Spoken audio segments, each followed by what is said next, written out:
Assalamualaikum warahmatullahi wabarakatuh. Perkenalkan, nama saya Afifah Tahiro. Saya dari Prodi Ekonomi Syariah semester 3 Institut Pesantren Babakan. Saya akan membahas terkait mata kuliah Manajemen Bisnis Islam. Rujukannya dari buku Manajemen Pemasaran Hotel. Jadi manajemen itu bisa juga diartikan sebagai suatu seni untuk melakukan pekerjaan melalui orang-orang. Namun banyak juga yang mengartikan manajemen ialah suatu seni dalam usaha tercapainya suatu pekerjaan. Nah, dalam bahasa Inggris ini biasa dikenal sebagai the art of getting things done through people. Batasan manajemen yang dirumuskan oleh Mary Parker perlu juga untuk kita ketahui bahwasannya seorang manajer untuk mencapai tujuannya dan memenuhi tugas-tugas yang dipercayakan kepadanya ialah dengan cara mengatur orang-orang atau karyawan untuk melakukan suatu pekerjaan yang telah dipercayakan kepadanya. Yang kita ketahui bahwasannya untuk memanage suatu bisnis, seorang manajer itu tidak melakukan pekerjaannya sendiri, melainkan mengatur orang-orang atau mengatur karyawan.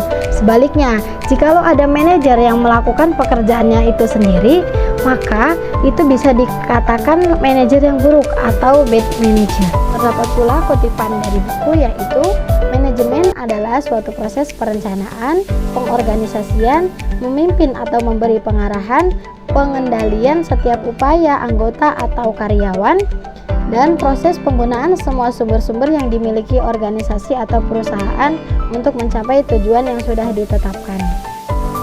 Perlu kita pahami, yang dimaksud proses di sini ialah suatu cara yang tersusun secara sistematis.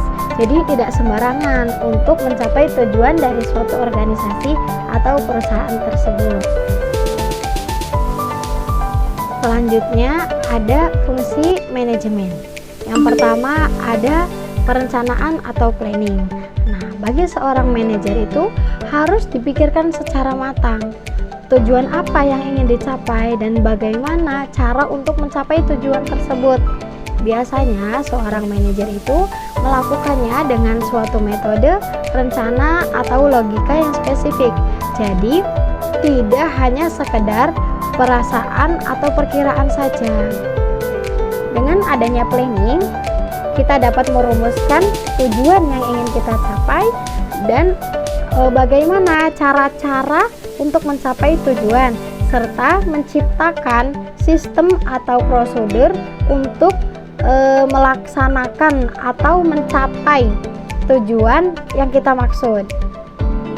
Selanjutnya yang kedua itu adalah pengorganisasian atau organization, yaitu dapat diartikan sebagai kegiatan manajer untuk melakukan koordinasi pada setiap bagian-bagian atau departemen serta sumber daya yang dimiliki oleh perusahaan tersebut.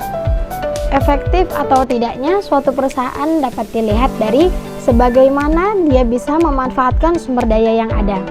Dan perlu kita ketahui bahwasannya semakin terkoordinasi perusahaan atau organisasi tersebut, maka akan semakin efektif pula perusahaan atau organisasi tersebut.